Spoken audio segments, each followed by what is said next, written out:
हो जाता है। आजकल थोड़ा बहुत घमंड मंजिल भैया सब केहू के बा।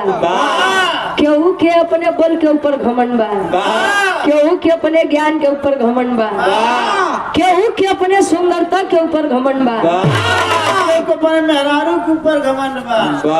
जैसे तो का हाँ वो नीला ड्रम में डाले वाले समय में सूरज जी, नीला ड्रम में डाले वाले समय में अगर दुल्हन लायक मिल जाए तो के नहीं घमंड होई। और सबसे बड़ा घमंडी आदमी तो ही है। क्या बात है हाल तो दिखाऊ में लागत। बिरहा में कवि जी बड़ी सुंदर गजल के भाव लिखते हैं। कैसे जिया जिया जिया जिया मेरे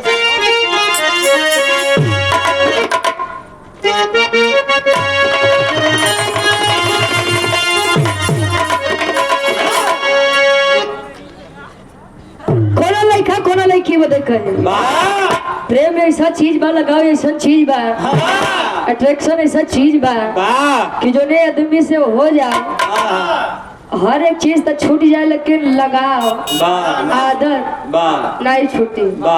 ढेर ज्ञानी तो सूरज भैया है का हो। भैया अच्छा हम भैया कर दी तो तुम्हें काहे बड़ी तकलीफ होती है। कंपनी दोनों के लइकवा कहे कैसे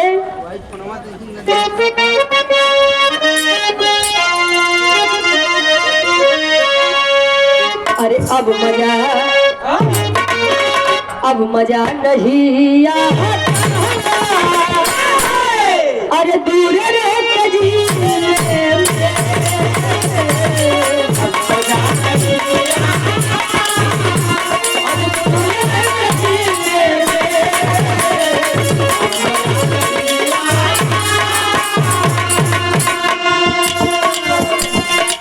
अब मजा नहीं आता,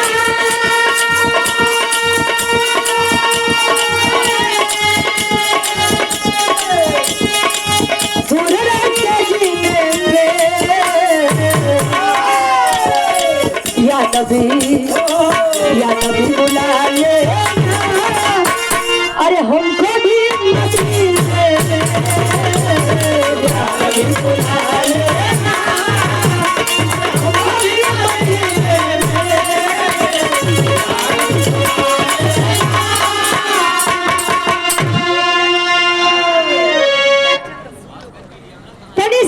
विचार करिए देवर्षि नारद देवोखदव महादेव जी के निवास कैलाश पर्वत पर पहुंचते हैं।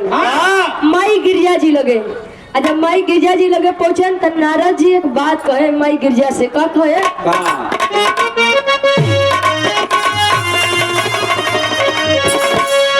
अरे एक दिन बोले ना अरे भोजन खुद बनाओ,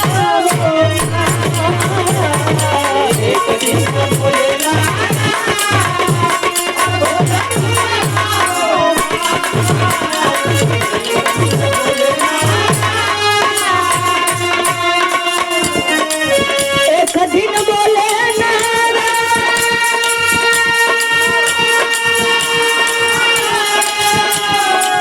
भोजन खुद बनाओ तपस्वी को, मुनि तपस्वी को अरे हाथे से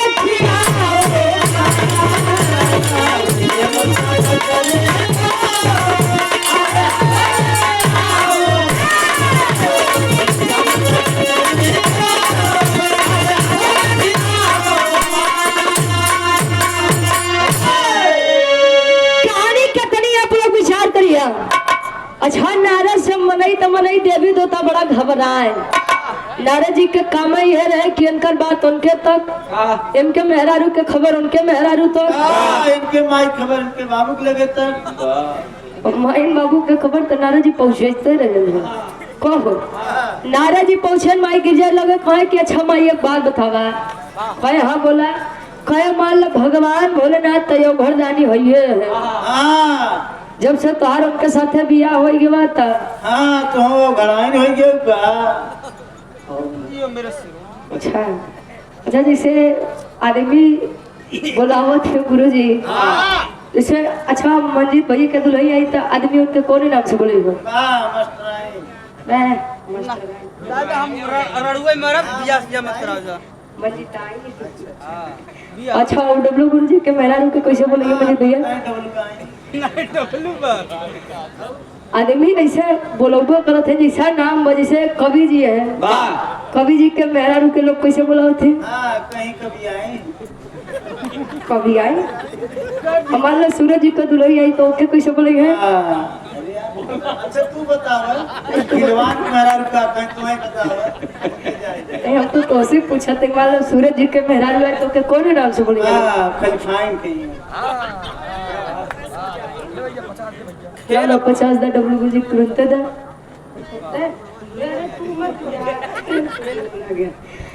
नारा जी पहुंचे माई गिरजा जी लगे कहे माई जब से हम जाने समझे लायक होए तब से या कैलाश पर्वत पे आज तक कोनो निमंत्रण कोनो भोज नहीं भबा। कहे तब कहे हमारे बात माना कैलाश पर्वत के उद्घाटन कई दा ई पे ब्राह्मण लोग को बुलाए के तनी सा निमंत्रण करवाई दा। कहे कि महतारी तू खाली भोजन तैयार करा बाकी ब्राह्मण के न्योता देव हमार काम बा। इस सदियों से सतयुग से प्रथा चली आए बा कि जब तक कोनो निमंत्रण में ब्राह्मण भोजन नहीं करिए तो ले निमंत्रण पूरा नहीं होत बा। अच्छा कमी कुछ अपनों के अंदर बा लेकिन आदमी दूसरे के दिखावत है कब गलती खुद के अंदर बा लेकिन दूसरे के ज्यादा बताइए। नारद जी कहे माई तू खाली भोजन बनावा हम चल रही है 1 करोड़ ब्राह्मण के न्योता देव दे चल रही है। नारद जी होत का एक लाइन गीत लगत बा। अच्छा नारद जी जब चले लगे गुरु जी तो ले फिर से पीछे मुड़ के देखें तब माई गिरजा जी के बात समझावे का समझावे एक लाइन गीत लगत बा।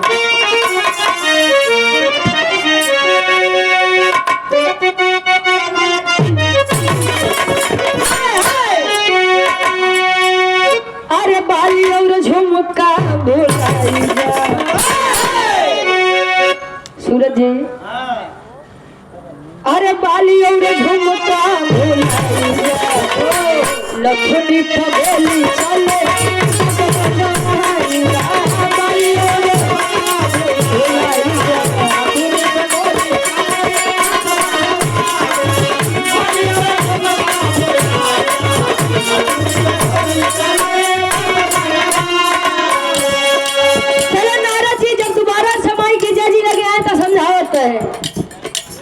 नारद बाबा सोचे अपने अरे नारद बाबा सोचे अपने हाथ बोले गिरजा के समला हाथ बोले गिरजा के समला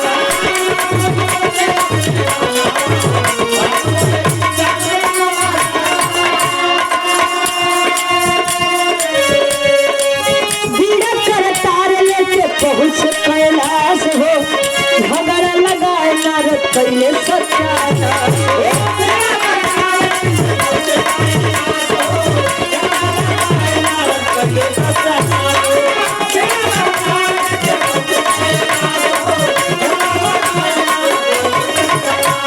भोला से कहूँ दिन वाला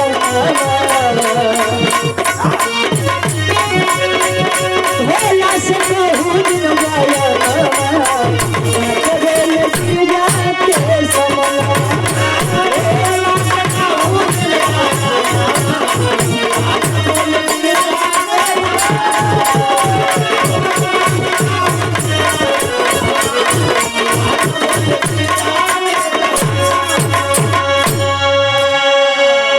माई गिरजा जी लगे जब नारद जी दोबारा पहुंचे तो अच्छा कोनो कारणवश कैलाश पर्वत पे भगवान भोलेनाथ नहीं रहे। भगवान भोलेनाथ क्षीर सागर विष्णु जी लगे गए।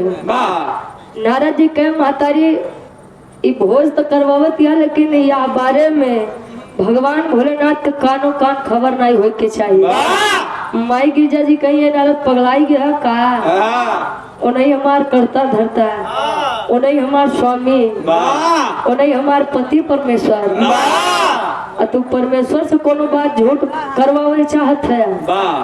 माई गिरजा जी के बतिया सुन के नारद जी कहे बस कह दू है कहे कहे कि आज तक कोई चीज सही से हो दी है जवन चीज जानत है। जब नीक चीज करत या तो मत बताओ कोनो दिक्कत। नारद जी के बाद में माई गिरजा जी जब आई अच्छा नारद जी चल दे निमंत्रण दे दे के कहा निमंत्रण दे का खाली बतिया गन भुलाए। अब बात भुलाई गए हर माई गिरजा जी भोजन के तैयारी में लगी यहाँ की अब नारद आवत हुई है तब नारद आवत हुई है। नारद जी अकेले जब पहुंचे नारायण नारायण नारायण नारायण नारायण नारायण नारायण करत करत जब पहुंचे माई गिरजा जी देखे कहे कि ये बात बा नारद अपने टाइम के बड़ा पक्का यहाँ ने उतारू अंकर एको नहीं दिखाना लेकिन नारद जी पहले पहुंच गए। जब नारद जी का देखे तो माई गिरजा जी प्रश्न करत नहीं का करी एक लाइन गीत लगत बा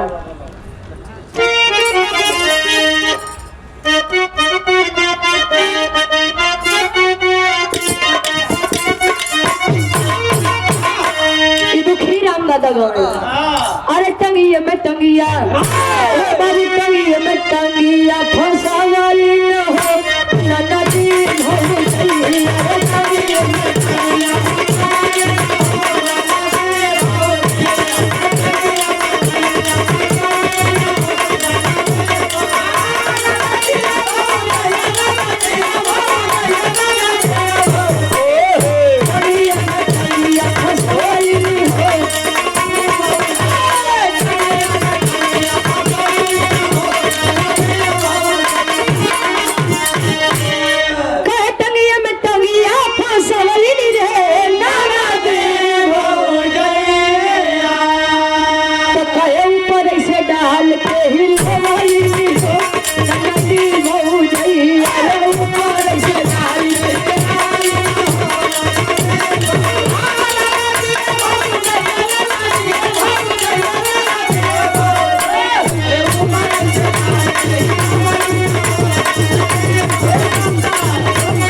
टंगिया में टंगिया टंगिया फसवली न हो नदी भौजैया तब ऊपर से डाल के हिलवली न हो नदी भौजैया तब माल सफेद गिरवली न हो नदी भौजैया। पहले के समय में काकी दादी अरे भोरारिया 4 बजे उठ के जब जाता पे बैठा गुरुजी गेहूं लेके गेहूं डाल के मुट्ठा पकड़ के जब घुमावे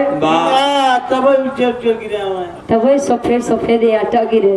पहले के समय में जब गेहूं के रोटी बन जाए आदमी ऐसा बतावे गुरुजी दर्शन कि आज भैया मेरे गेहूं के रोटी बनी घाटे पे से लौट के आवता। अच्छा यार माई गिरजा जी जब नारद जी का देखे तो नारद जी से प्रश्न करते है माई गिरजा जी क्या करे।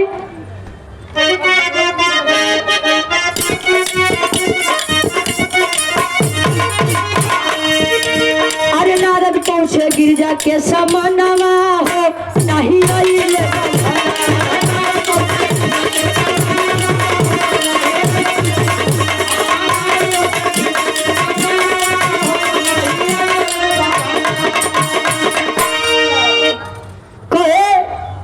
नारद पहुंचे गिरजा के समनवा हो नहीं अइले बभनवा। माई गिरजा जी जब अकेले नारद जी का देखे तो जाई के पसीना पोछत अचरे से पसीना पोछत गई। नारद जी लगे कहीं बेटा नारद तू ते आई गए 1 करोड़ छोड़ा 1 ब्राह्मण नहीं दिखाते हैं तो भोजन के का करोगे। इतनी बतिया जब नारद जी सुने तो हो थका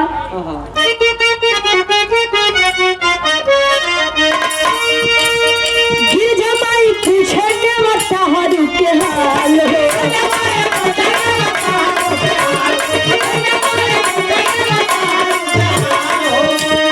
छोड़े पसीना नारद भइले बेहाल हो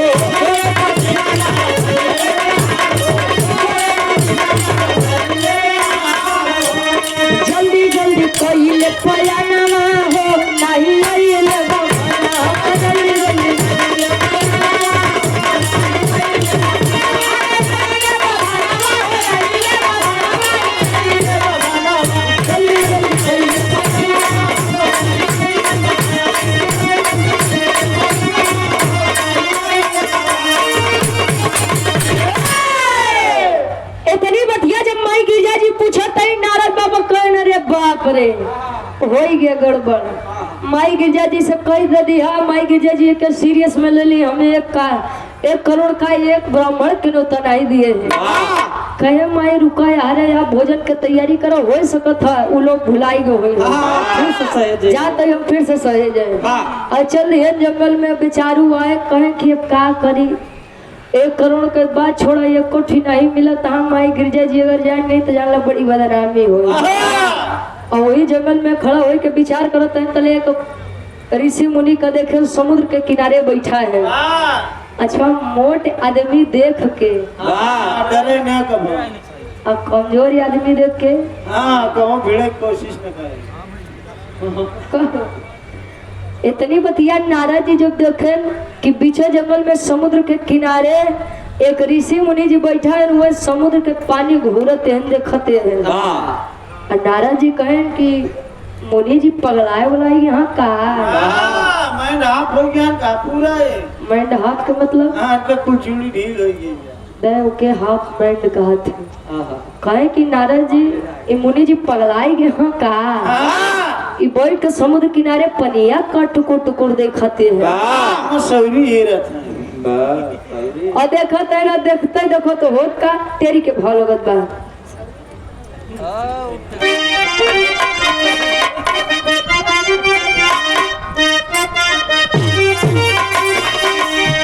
अरे भेटाई गईले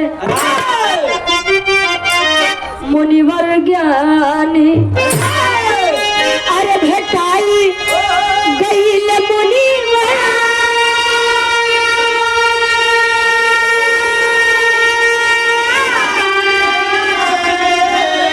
अरे भेटाई गईले मुनिवर ज्ञानी के साथ में पिया रे पूरा समुंदर पानी रे पानी रे पानी।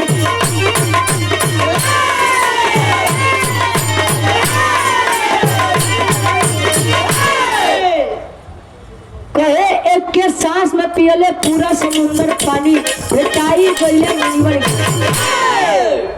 ठाकुर गयो ठाकुर लाला तो गयो। हाँ गए का करे बेचारा दिन भर मेरे आँख के सामने गई। हाँ तो राती में कहाँ जाई वो देखत बा और देखत है नारद जी तो मुनि जी बैठा है ना एक के सांस में पूरा समुंदर के पानी सोख गए पी गए। नहीं हम नहीं वेद शास्त्र बतावत हम कहे वेद में भेद नहीं, भेद है विद्वानों में। वेद उठाई के देखबा बड़ा बड़ा छेद है।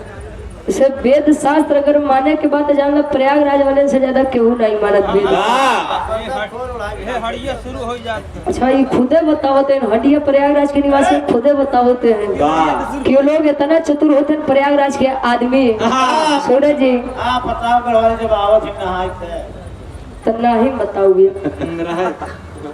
एक सांस में कुल पानी पी गए नारद जी कहे रे बाप रे ये आदमी बा पूरा संसार बा। कहे कि मतलब ये आदमी 1 गिलास 2 गिलास लोटा भर पानी पिया था, ये पूरा समुद्र सोख ही गवा। अब 1 करोड़ गए भाड़ में नहीं एक आदमी तो हमारे कुल काम कैले जाए। गए ऋषि जी के लगे कहे महाराज एक बात कही कहे हाँ बोला। कहे कि माई गिरजा जी कैलाश पर्वत के उद्घाटन करवाते हैं ब्राह्मण के न्योता दे बड़े कह रहे हम 1 करोड़ न्योता दे बड़े कह रहे 1 करोड़ छोड़ा हमका ये ब्राह्मण नहीं मिले का चलवा। उपतिया सुन के मुनि जी कहे कि का हमका तुहार महतारी भोजन कराए ली हो। कहने में हल्के मिले तो का देवो के दो महादेव जी के मेहरा रूखे समझावत है। विरह के आखिरी तरह लगत बा कैसे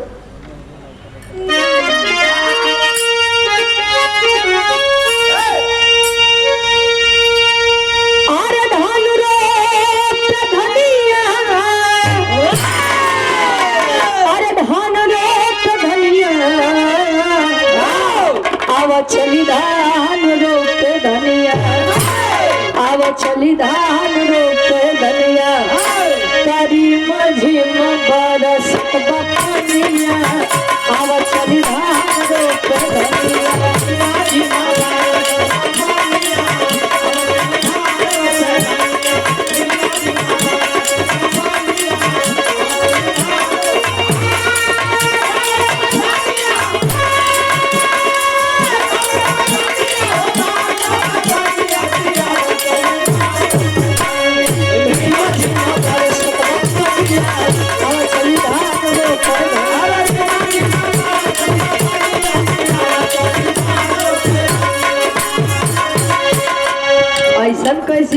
है हमारे हम विचार जाबो कहे ई तो मान लाई आजकल के समय में दुल्हा दुल्ही के बात रहे। अब धान के रोपाई वाला सीजन आई के देखत आप बेरन अब पड़त बा कहूं कहूं लागत बा तो कहूं कहूं पटियो बाबा का खिले सचा तो तोर के फूटत बा फूटे लाए तो खाते आए नारद जी गिरजा जी के पतिया विस्तार से बताओ तो ऋषि जी के का बतावे। अरे मुनि से बयानवा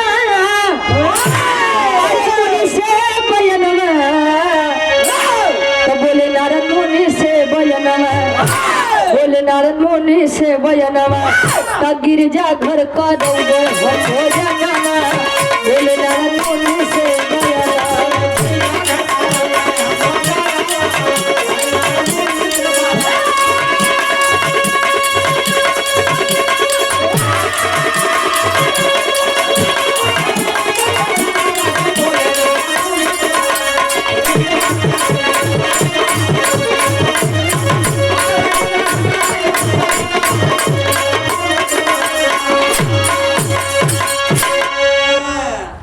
नारद जी जब इतनी बतिया बताए कहे कि चलिए हम इस निमंत्रण को स्वीकार करते हैं। अच्छा निमंत्रण स्वीकार तो कर लिए हम जितना पानी पिए रहे गुरु जी समुद्र के पानी अब पानी अगर अंदर गबा तो बाहर निकाल दे लघु शंकर मिटाई के चल दिए तो फिर लोग बताओ थे नहीं अपन वेद शास्त्र बतावत कि तब से समुद्र के पानी नमक वहीं से आवत खराब हो गया ये वेद शास्त्र बताओ था। चल रही है नारद जी के निमंत्रण पाई के कैलाश पर्वत पे पहुंचे तब माई गिरजा जी गुस्सियाई गई कही इतनी देर बाद लौटबो है तो एक ब्राह्मण लेके लौटा है 1 करोड़ ब्राह्मण के हम न्योता बनाए भोजन बनाए ये कितना खाई 15 पूरी 20 थी 25 थी 30 थी उससे ज्यादा थोड़ी खाई। नारद जी कहन महतारी फिर से बात हमारे विचार कैला मोट आदमी देख के कबो डराऊ मत या पातर आदमी देख के अब पहले उनके बैठावा अब उनकर क्षमता बताए कि वो कितना खाई है बैठाए तो माई गिरजा जी एक पतरी में सजाए के भोजन लेके आए तब घुसियाए के ऋषि जी खड़ा हो गए कहे नारद अरे नारद तुम्हारी यहाँ बेइज्जती कराओ बने लिया क्या यहाँ एक पतरी में 5 कचौड़ी दी है यहाँ कहाँ जाई ये तो नारद जी के बतिया सुन के माई गिरजा जी लिखी तो कितना खई है। नारद जी कहे कि 1-2 पतरी नहीं सीधे सजाए के लिए क्या हुआ दूसरे रिकिम के मुनि जी होत का पापट के भाव लगता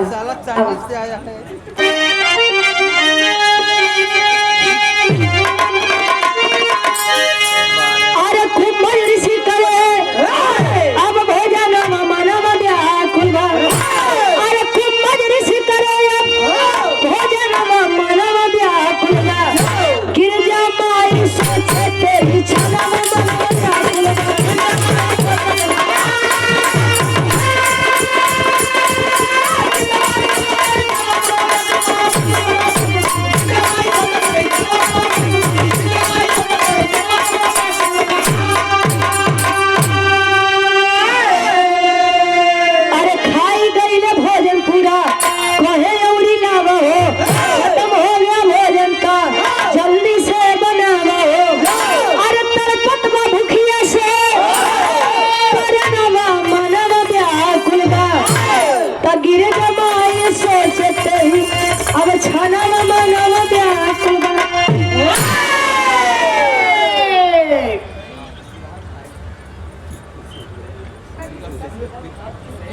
और बिरहा जगत के बड़े अच्छे कलाकार सम्राट कलाकार सुदई राम यादव जी नहीं के अच्छा उन्हीं के आप भाई है वाह ये गार्जियन जी के द्वारा 100 रुपया बहुत बहुत धन्यवाद कैसे हमारे भैया बहुत बहुत धन्यवाद में कोट कोट नमन ए भैया अच्छा माई गिरजा जी कचौड़ी लावे तो सब्जी खत्म, सब्जी लावे तो पूरी खत्म।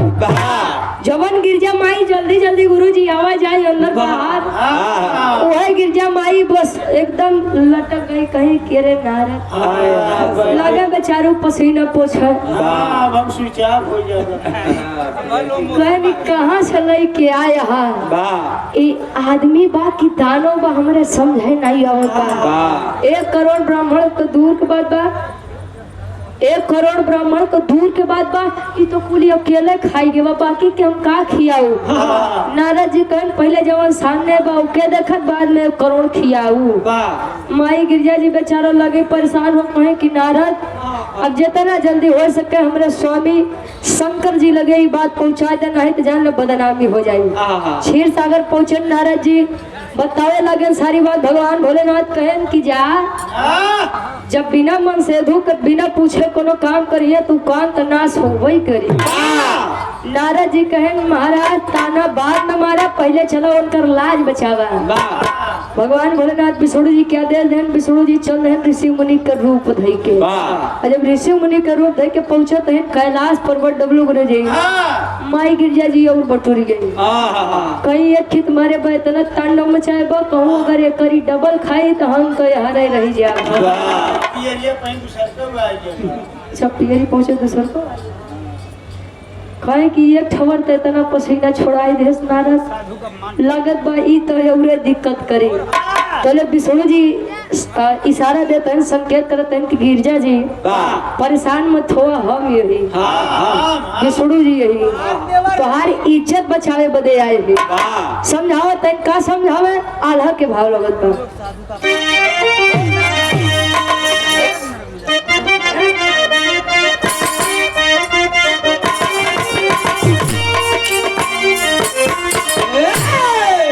अरे होई अपमान तब सोच महारानी भई,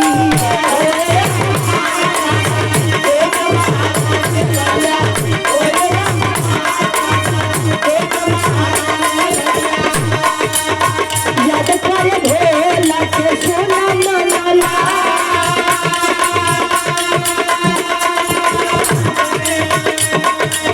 तुमने प्रभु विष्णु जी जोगी भेषवा में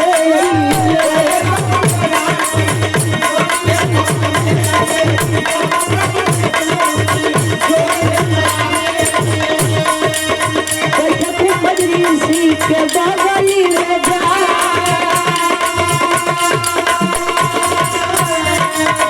जल्दी से खाई थे उठ गए भोजन मांगा।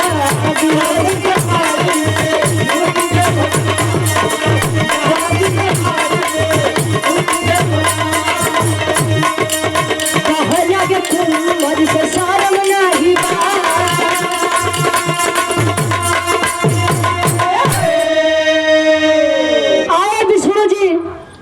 गिरजा जी के पास इशारा करके बैठा तन गिरजा जी खाली 2 कचौड़ी तनी से सब्जी लेके आवा, बाकी हम संभाल लेते हैं। 2 कचौड़ी तनी से सब्जी लेके माई गिरजा जी निकाली और जैसे एक निवाला विष्णु जी मुँह में डाले तले एक निवाला खाता मान कहन की वाह गिरजा जी खाना बड़ा स्वादिष्ट रहे, बड़ा अच्छा रहे, हमारा तो पेट भर गया। इतने में पानी पी के उठ गए कुंभज ऋषि मार झोरे पड़ा। इतनी बतिया जब विष्णु जी जोगी भेष में देखें कहें जा तोरे अंदर तनिको लाज शरम अरे राजू तोहार पेट हटे की भट्टा कोलोलियाए पड़ा है। भुआई लाल यादव जी श्री ग्राम से भाई के द्वारा 51 रुपये बहुत बहुत धन्यवाद।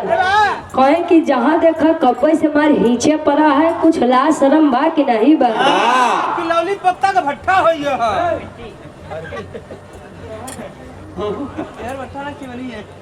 फरकपुर के भट्टा राम भैया कहें कि जब तनी बतिया कुंभज ऋषि सुनन तो नो बेचारो शर्म आवेला कि रे यार ई कौन मुनि रहे कि खाली दुइये निवाला में उनकर पेट भर गया, अब हमार पेटे नहीं भरत बा। कोनो बेचारो शर्माई के जब उठन कहन लावा महतारी पानी पियावा, माई गिरजा जी फिर बैठ गई कहीं कि खाना खाया तो ई हाल में कोई दी है।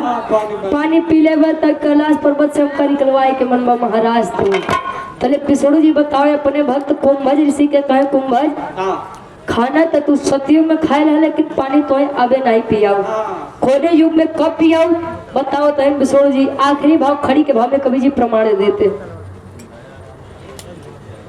दयाराम यादव जी लड़की के आप पूजनीय चाचा जी यानी कन्या पक्ष से 100 रुपया बहुत बहुत धन्यवाद।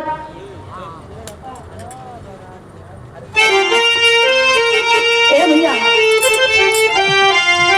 कहा था तभी सब पानी के व्यवस्था कर दो। पानी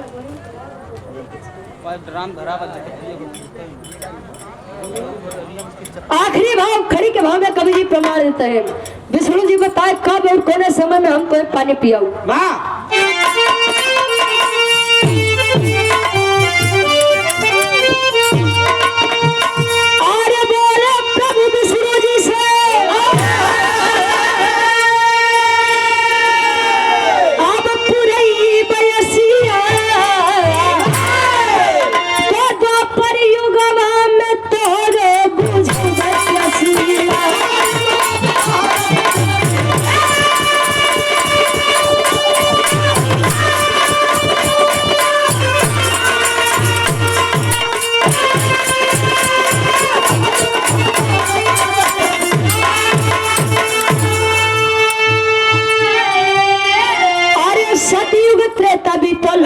आइल द्वापर के समैया नख पे गोवर्धन उठवा ले कन्हैया।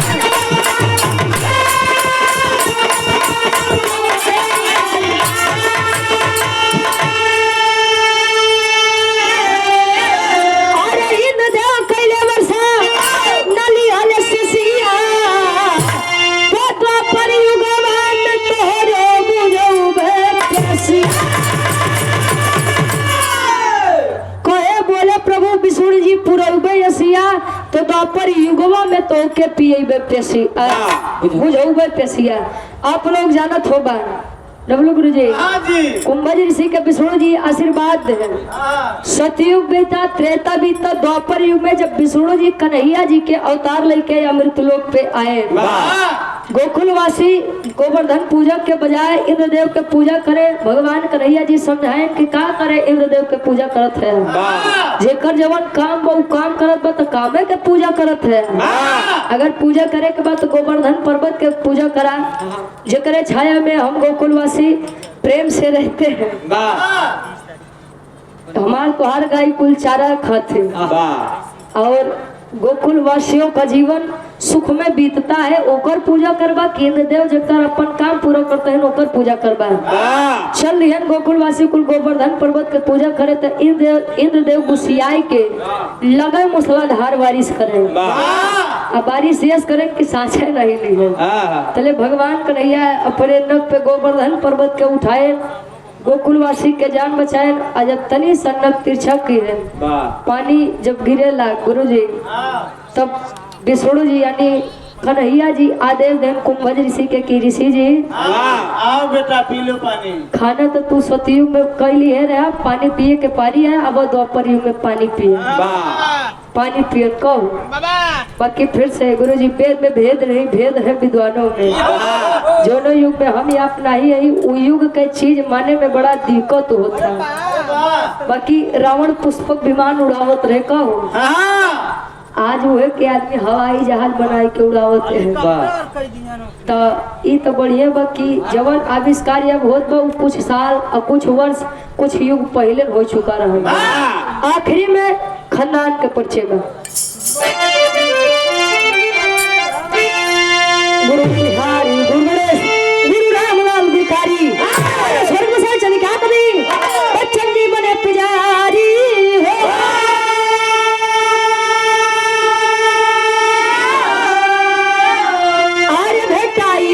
गई मुनिवर ज्ञानी रुचि